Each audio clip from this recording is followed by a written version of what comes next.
Episode 6 ആണ്. ഒരു ചിന്ത. അതിനെത്ര ശക്തിയുണ്ടെന്ന് നിങ്ങൾ എപ്പോഴെങ്കിലും ചിന്തിച്ചിട്ടുണ്ടോ? ഒരു ചിന്ത ഒരു മനുഷ്യനെ ചിലപ്പോൾ കോടീശ്വരനാക്കാം അല്ലേ? അതേസമയം മറ്റൊരു ചിന്ത അതേ മനുഷ്യനെ ചിലപ്പോൾ ജീവിതം മുഴുവൻ ഭയത്തിൻ്റെ തടവറയിൽ ജീവിപ്പിക്കാം. പക്ഷേ ആ ചിന്ത എവിടെ നിന്നാണ് വരുന്നത്? അത് നമ്മളുണ്ടാക്കണമാണോ? അതോ അത് നമ്മളിലേക്ക് വരുന്നതാണ്? ഇതാണ് ആയിരക്കണക്കിന് വർഷങ്ങളായി മനുഷ്യന് തലയിൽ വന്നുകൊണ്ടിരിക്കുന്ന ചോദ്യം. ഇന്ത്യൻ ജ്ഞാന പാരമ്പര്യത്തിൽ പ്രത്യേകിച്ച് ഉപനിഷത്തുകളിലും യോഗസൂത്രങ്ങളിലൊക്കെ മനസ്സ് ഒരിക്കലും നിശ്ചലമായി നിൽക്കാത്ത ഒരു പ്രവാഹമായിട്ടാണ് വിവരിക്കുന്നത്. ചിന്തകൾ വരുന്നു, പോകുന്നു, പിന്നെയും വരുന്നു.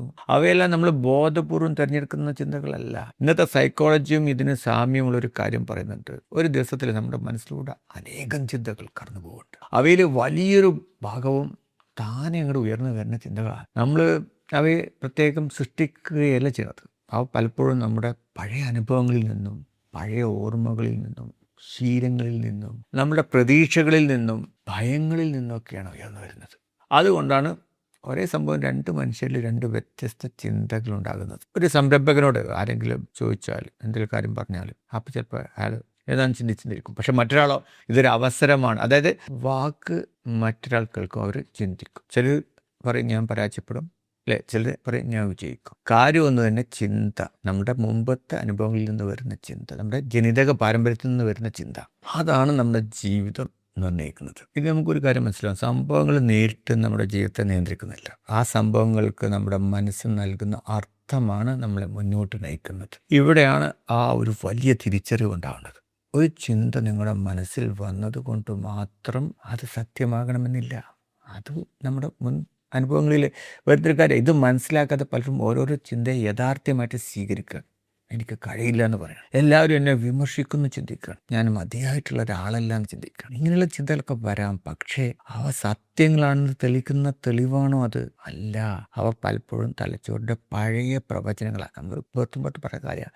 ന്യൂറോ സയൻസിൽ ഇതിനെ വ്യാപകമായി ചർച്ച ചെയ്യപ്പെടുന്ന ഒരു ആശയമുണ്ട്. തലച്ചോറ് വെറും അതായത് യഥാർത്ഥ ലോകത്തെ കാണുന്നില്ല, അതിങ്ങനെ നിരന്തരം പ്രവചിച്ചു കൊണ്ടിരിക്കുകയും ചെയ്യും. അതായത് മുൻ അനുഭവങ്ങളുടെ അടിസ്ഥാനത്തിൽ അടുത്ത നിമിഷം എന്ത് സംഭവിക്കുമെന്ന് അത് നേരത്തെ കണക്ക് കൂട്ടണം. അതുകൊണ്ടാണ് ഒരു കാലത്ത് നിങ്ങളെ വേദനിപ്പിച്ച ഒരു അനുഭവം വർഷങ്ങൾ കഴിഞ്ഞിട്ടും സമാനമായ ഒരു സാഹചര്യം, അതായത് അതേപോലത്തെ സാഹചര്യം വന്നാൽ അതേ ഭയം വീണ്ടും നമ്മുടെ ഉള്ളിൽ ഉയർന്നു വരുന്നത്. അത് ഇപ്പോഴത്തെ യാഥാർത്ഥ്യമായിരിക്കണം എന്നില്ല, പഴയ അനുഭവത്തിൻ്റെ സ്വാധീനമായിരിക്കാം.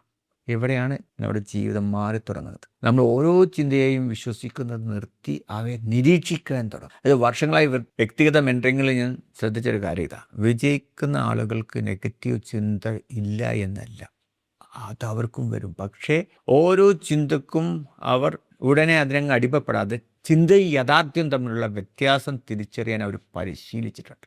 ആ പരിശീലനമാണ് അവരുടെ തീരുമാനങ്ങളുടെ ഗുണനിലവാരം മാറ്റുന്നത്. ഇന്നൊരു ചെറിയ കാര്യം മാത്രം നമുക്ക് ചെയ്യാം. ഇന്ന് ഏതെങ്കിലും ഒരു സമയത്ത് നിങ്ങളുടെ മനസ്സിൽ ശക്തമായ ഒരു ചിന്ത ഉയർന്നു വന്നാൽ ഉടനെ ഒരു ചോദ്യം മാത്രം ചോദിക്കുക. ഇതൊരു യഥാർത്ഥത്തിലുള്ള ചിന്തയാണോ അതോ എൻ്റെ മനസ്സിലൂടെ കടന്നു പോകുന്ന ഒരു ചിന്ത മാത്രമാണോ? ഈ ഒരു ചോദ്യം, അതായത് നമ്മളെ ഉള്ളിലൂടെ പല ചിന്തകളും വരുമ്പോൾ അതിന് വേണ്ടത് എന്തെന്ന് സെലക്ട് ചെയ്തിട്ട് ജീവിതം സൃഷ്ടിക്കാൻ നമുക്ക് പറ്റണം. അപ്പോൾ നമുക്കിപ്പോൾ വന്നിട്ടുള്ള ചിന്ത നമുക്ക് വേണ്ട ഒരു ചിന്തയാണോ? ഈ ഒരു ചോദ്യം നിങ്ങളുടെ ചിന്തകളുടെ നിങ്ങളുമായിട്ടുള്ള ബന്ധം മാറ്റാൻ തുടങ്ങും. അടുത്ത എപ്പിസോഡിൽ നമ്മൾ മനുഷ്യജീവിതത്തിലെ ഏറ്റവും വലിയൊരു ശക്തമായിട്ടുള്ള സംവിധാനമുണ്ട്, ഇമോഷൻസ്, വികാരങ്ങൾ.